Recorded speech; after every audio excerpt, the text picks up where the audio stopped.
Welcome to Big Papa Rob's podcast Story Rewind, The Missing. I'm Big Papa Rob. Each of my stories are about one of the many missing people out there.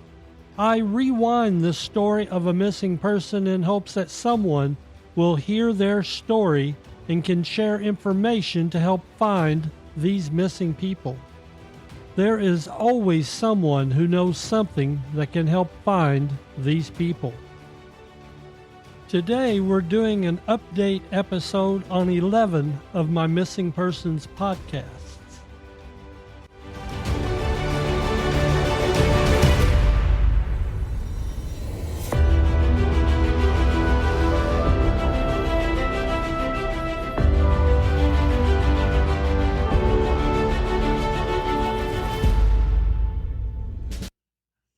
I have my wife Mandy back with me today to help do this podcast. Mandy, welcome back. Thank you. I'm looking forward to getting into the updates on these cases.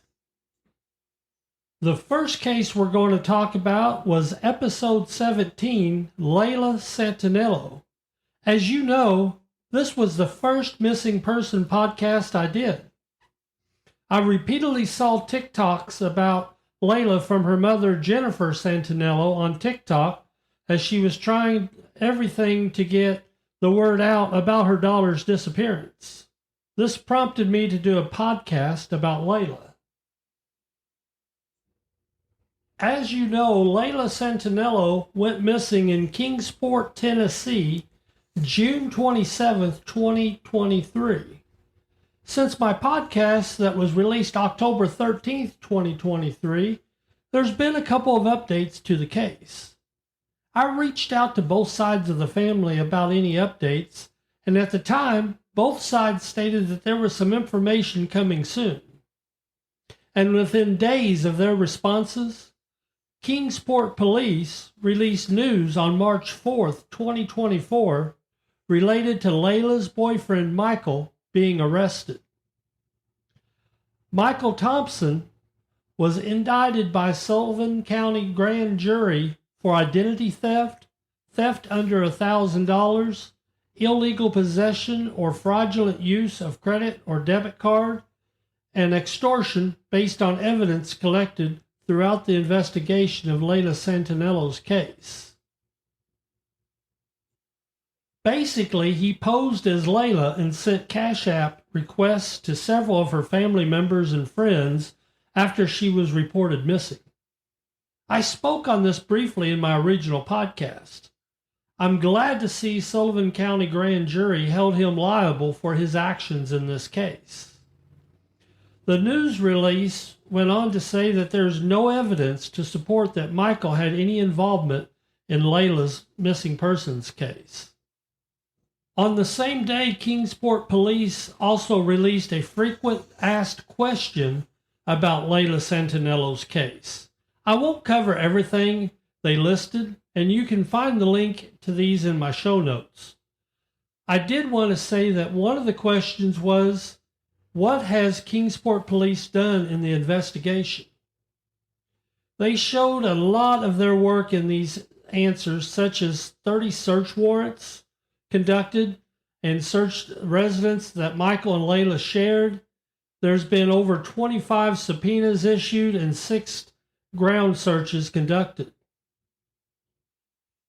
So, did the police have to track him down and find him, Michael, Layla's boyfriend? Did he leave town after she went missing? And did all these transactions, or did he stay in town and it was done in the town that they lived in? He stayed in town. As far as I know, he never left after she went missing, but he started making these Cash App requests. I think started off with Layla's stepmom, and then I think even Jennifer as well had gotten some, and it was real bizarre. He was pretending to be her, and I think some of them even was ransoms, saying that if you send X amount of money, she'd be released. And this was all going through her Cash App? Yes, because they had to share a phone. A ransom going through her Cash App? Yep, because they had to share a phone. if you recall back in the podcast, her phone got confiscated by the police under one of his arrests. And when he got released, they didn't give the phone back. And so they had to share a phone. Oh, okay. But the asking for ransom money through a Cash App card is just bizarre to me. Well, you got to remember, he's not the smartest or the brightest crayon in the box. So the family, did they believe that it was her? No, or did they know they knew that something was going on? I mean, especially when they got the ransom, I'm sure they knew. But before that, when they said that Michael, they said that was allegedly him that did the took the Cash App card or what and all that stuff he was doing. When it was just that part was going on, him like requesting money. Were they sending it thinking she was okay, even though this was after she went missing, or did the whole thing was just suspicious to them from the start? It was suspicious from the start because she didn't have her cell phone with her.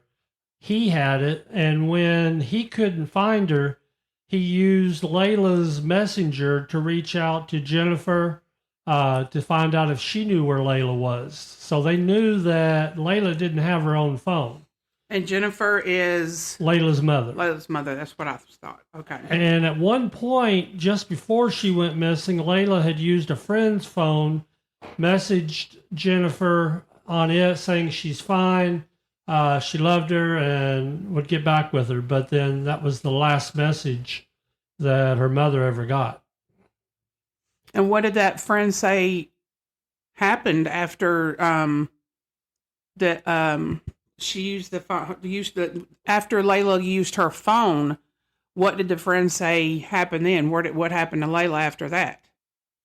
In the podcast, we talked about that. She dropped her off at the AmeriCorps Hotel, which I've got some information related to that in this next section, because the last place she was thought to have been seen was at the Marble Stone Creamery. And that has changed since the podcast was released. Okay. One of the big changes in this case, I reported on this in October, is the last place Layla was believed to have been seen. I had seen this mentioned on both sides of the family Facebook pages related to finding Layla, but this was the first official release I had seen. It turns out that the report of being seen at the Marble Slab Creamery was wrong. There was a woman that witnesses had mistaken for Layla that day, and police have investigated and have been in contact with that woman confirming that it was not Layla. With that said, where was Layla last seen? She was last seen on June 27th, 2023, at approximately 6:15 a.m. in the field next to the AmeriCorps Hotel. This is all the updates I have on Layla's case. Let's talk about Layla Santanello's description again. She was 20 years old when she went missing. She's described as a white female with dyed blonde hair with brown roots, brown eyes, standing 4 foot 10 inches tall, weighing 135 pounds. She also has several tattoos, one on the inside left arm of a dream catcher, her right forearm saying Nova Grace, and on her left collarbone, Roman numerals. There's also a $2,000 reward related to this case. If you have any information about this case, please contact the Kingsport Police at 423-229-9429, case number 23-012961. Or you can contact the Tennessee Bureau of Investigations at 1-800-TBI-FIND, F-I-N-D.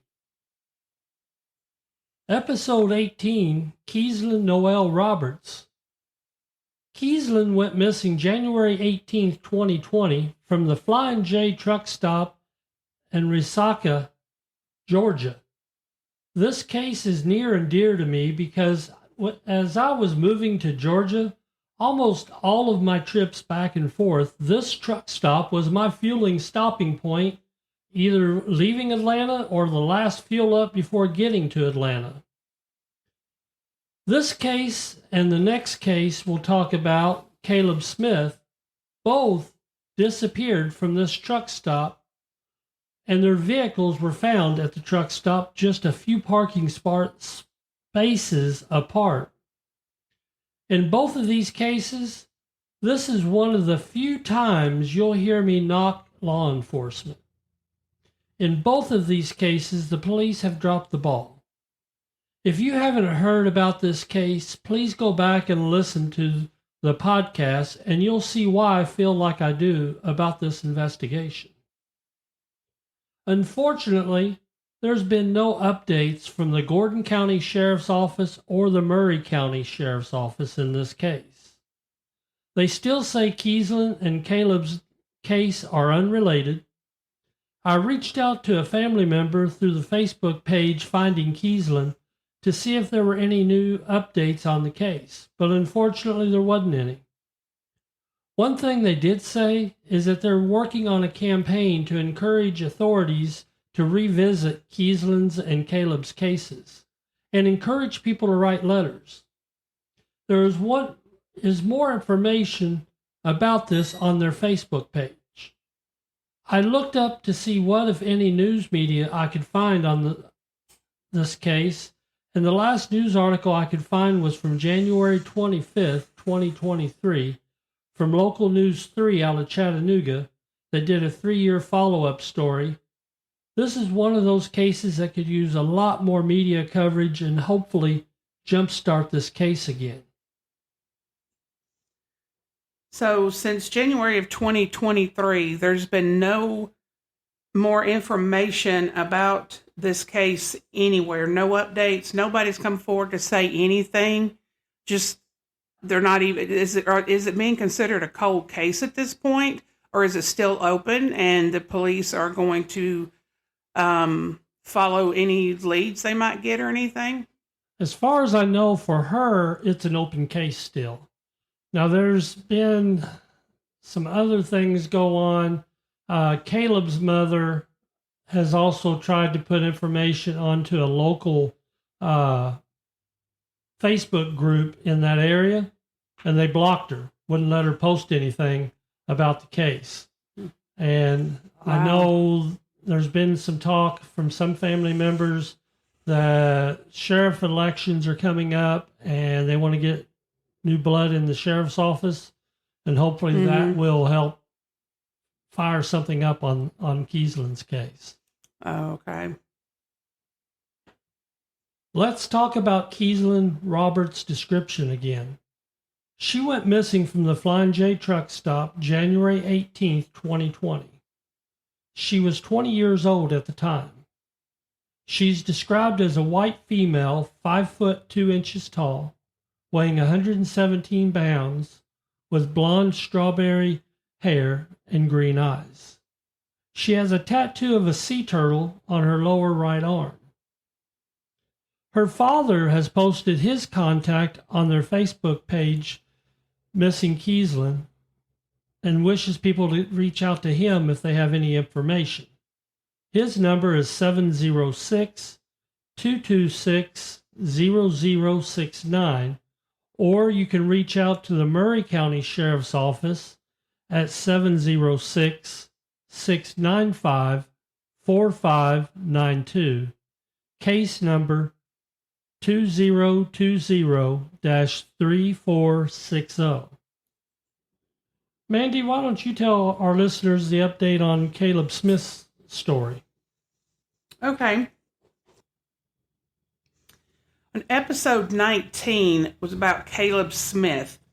This started out as a missing person back in January of 2020, but by the time Rob told Caleb's story, he had already been found deceased in a mud puddle, naked, February 2nd, 2020, when firefighters along with Georgia Forestry responded to a brush fire nearby.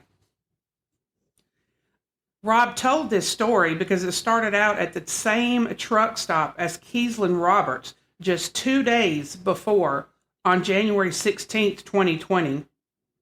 Caleb's car was found at the Flying J truck stop in Waseca, Georgia. To this day, Gordon County Sheriff's Office say these two cases are unrelated to each other.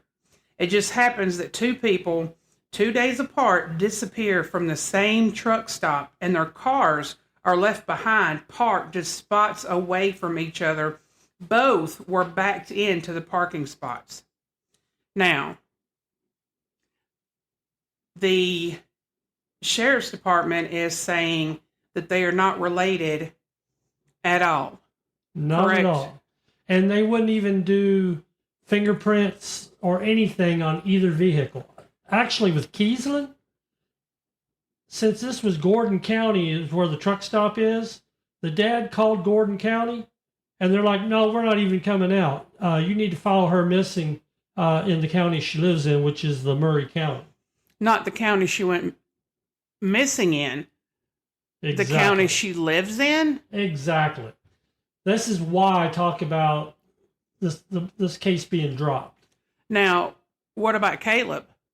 Now, What happened with his situation? his is under the Gordon County thing, even though he didn't live in Gordon County either. But they went ahead and filed his there. Yes. Same sheriff's department, I'm Yes. assuming. Gordon County Sheriff's Department. And that they're 2 days apart. One got filed there, one did not. Yep. Okay. Wow.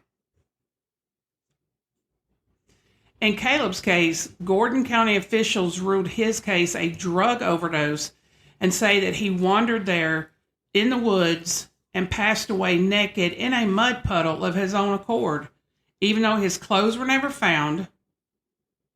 Even the fire that led to the discovery of his body, according to Gordon County, was caused by a spark of a passing car and was unrelated. Okay. They're saying he went there on his own accord, got naked. He was in a mud puddle, and that's where he passed away from a drug overdose. Were there ever any mention of what drugs he was taking that they found in his body or anything? Yes. When they did his autopsy, they found meth in his body. And what makes them go down this path is if you're high on meth, your body temperature can rise. And they're saying that he got so hot that he took all of his clothes off and laid down in the mud puddle to cool off, and he died there. But it goes back to, where's his clothes? Did he walk 5 miles from the truck stop naked? Because it didn't have clothes there. Yeah. Yeah, because it said that his clothes were never found. His clothes were not there. They weren't anywhere. I mean, and just bizarre how he ended up being found because a brush fire started. Okay, so you need to go and listen to the original podcast for the full story on Caleb. However, Rob did reach out to April, Caleb's mother, to see if there was any new information in Caleb's investigation. And she stated that she has a petition for the North Georgia detectives to reopen the investigation into Caleb's death. And the petition can be found on change.org. Part of what is fueling this petition is conflicting reports about the fire that led to finding Caleb. As Rob had said earlier, the Gordon County authorities ruled the fire to be accidental, possibly caused by a spark from a passing car. A report from the Georgia Forestry Commission, according to April, Caleb's mom, stated the fire was incendiary, meaning it was started by someone. With that being said, there's no evidence of clothing found in the remains of the fire. It seems that there's probably more to the story than is actually being told. That's what the family is really feeling because of the information that they've been given.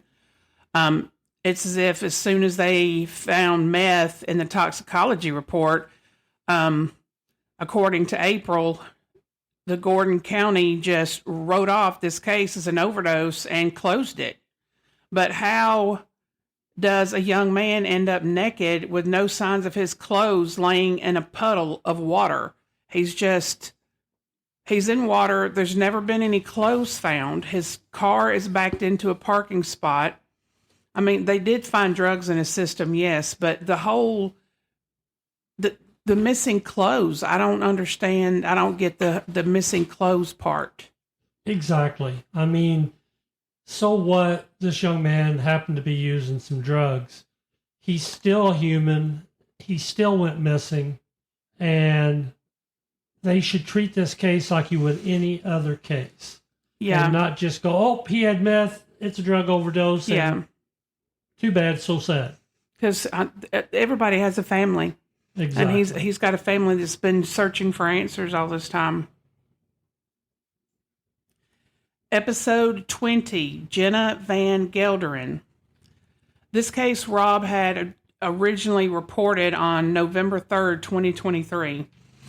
Jenna went missing August 19th of 2017 from Atlanta, Georgia. She had been house sitting for her parents and just disappeared. There has not been any updates on this case at all. In fact, the Help Find Jenna Facebook page has been taken down since Rob did the original podcast on it. The last news article he found was from Fox 5 Atlanta, November 8th, 2022, talking about her 5-year anniversary of her being missing, but there's no news updates on any of that. And what I find strange, it just says she was house sitting and she just disappeared. I mean, nobody saw her come out of the house. There were like no pets there that she was keeping, just house sitting by herself, and she just disappeared. She'd had friends over that weekend, but one other thing that was weird that went missing was a tapestry that was hung in a frame. That was gone. Was it like expensive? What is it like? No, it's more of a family heirloom. It was an Egyptian tapestry that the grandfather had brought over at one point, and they had it framed, but there wasn't really any big major money value in it. But when she went missing, the other odd thing, they found her car, I don't remember how long afterwards, on another part of town. And then her phone was last pinged in Fairburn, Georgia. And when was that? You'd have to go back to the podcast. I just can't remember the dates on all that. But there was some conflict even with that, because there was a traffic camera that took a snapshot of her car at about the same time her phone pinged in Fairburn, Georgia. So there were some oddities there related to that as well. But where it was at in Fairburn was in a mostly wooded area. They tried doing a search, but didn't come up with anything. And most of her belongings were still at the house, so it wasn't like she just up and took off. And it's just one of those sad cases. Wow. Episode 21, Sara Ebersole. I covered Sara's story November 10th of 2023. Sara went missing from Riddick, Florida, March 3rd of 2023. Last week marked 1-year anniversary of being missing. With this case, Sara's biggest advocate is her sister, Michelle.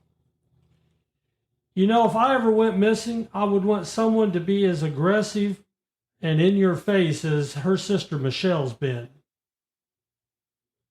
She has done a lot of the detective work on her own sister's case, gave information to the Marion County Sheriff's Office.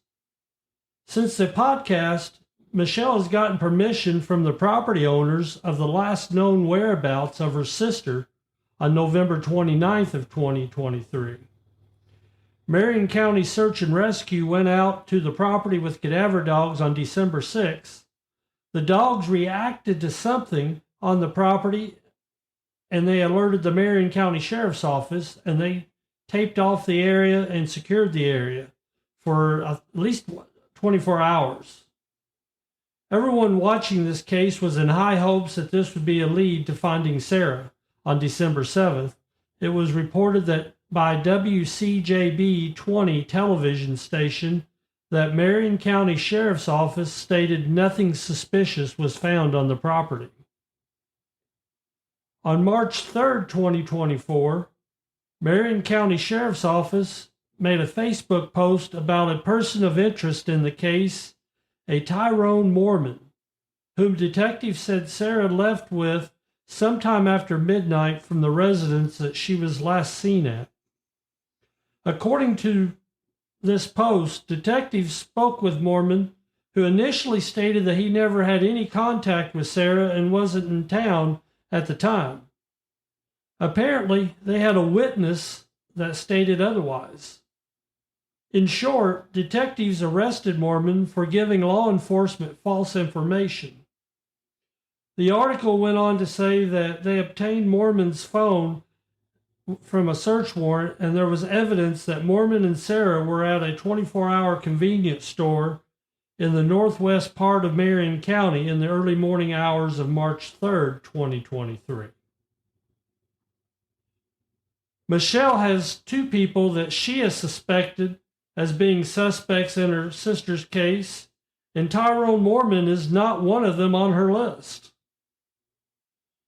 She suspects Sara's ex and an Uber driver that was possibly doing rides under the table the night based on the information Michelle obtained from Sara's iCloud account.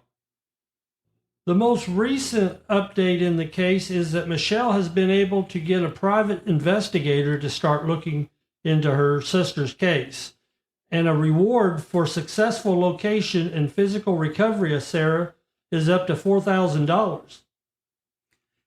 So, has there been any information as to why the sheriff's department believes that it's the guy, the Mormon guy, is guilty of it, but then her sister believes that it's two other people that has done something with her sister? Well, they haven't came out and said that Mormon is the one responsible for her disappearance, but from the information I read, they feel that instead of the Uber car driver that Michelle thinks picked her up, it's this guy. And because cell phone records, I'm assuming based on pings, match up at the same location at that time. But they're still asking for any witnesses or anything to come forward related to Tyrone. But Michelle has more than once said in her Facebook that she don't think this guy has anything to do with it. So I don't know whether she's just locked in on just this guy, or like I told her in one of her posts, maybe they're focusing on him, hoping the other two let their guard down, and that there's something there that they're just not letting out of the bag, so to speak. So did a lot of these people come to the surface, if you want to say that, from camera footage that was where she was last seen at? No. Now, there was footage that was used early in the case. There was two gentlemen that picked her up from a gas station, and they had them on there, but then they traced it to an address of a house after that, and those two gentlemen and the people who live at that house have seemed to be very forward-coming with information and sharing what they know.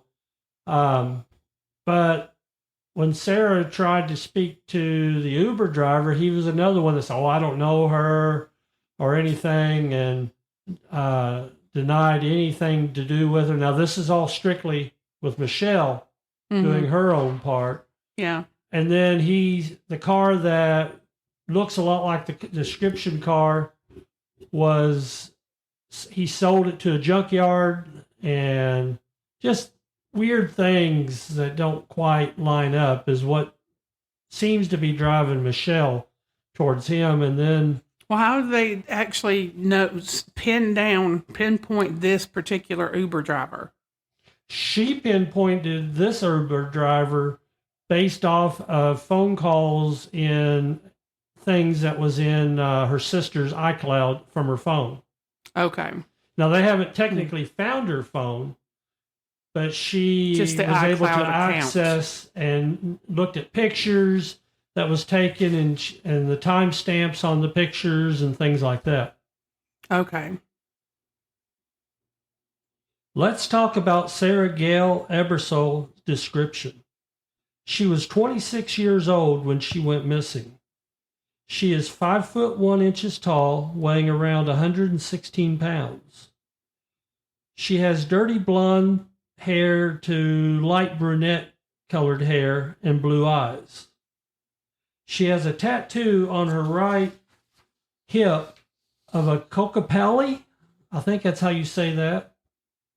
If you have any information, please contact the Marion County Sheriff's Office at 352-732-8181.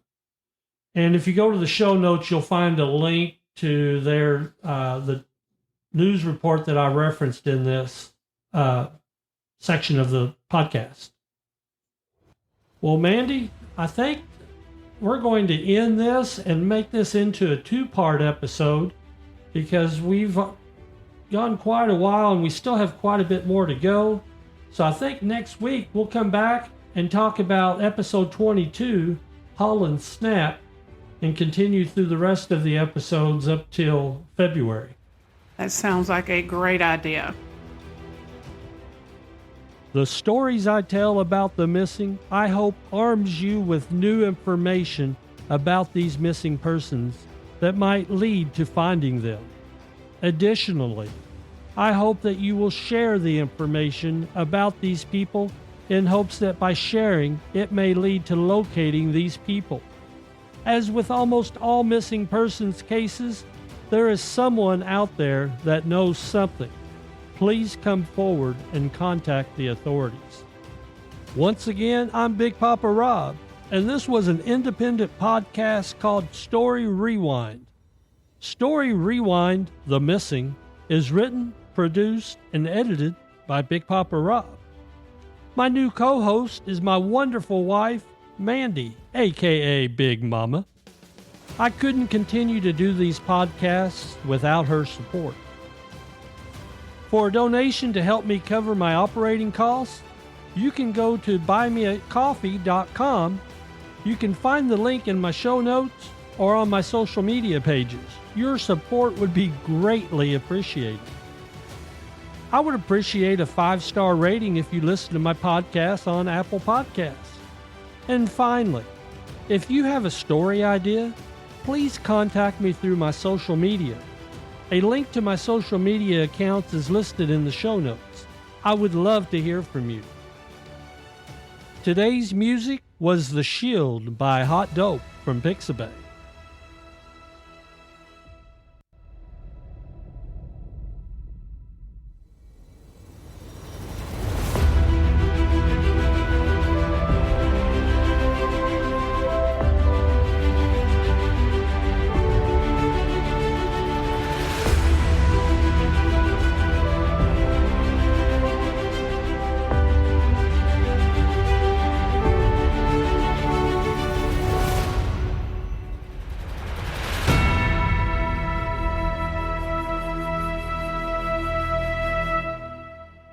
This was a Big Papa Rob Podcast 2024. See the show notes for links to the reference material used in this podcast.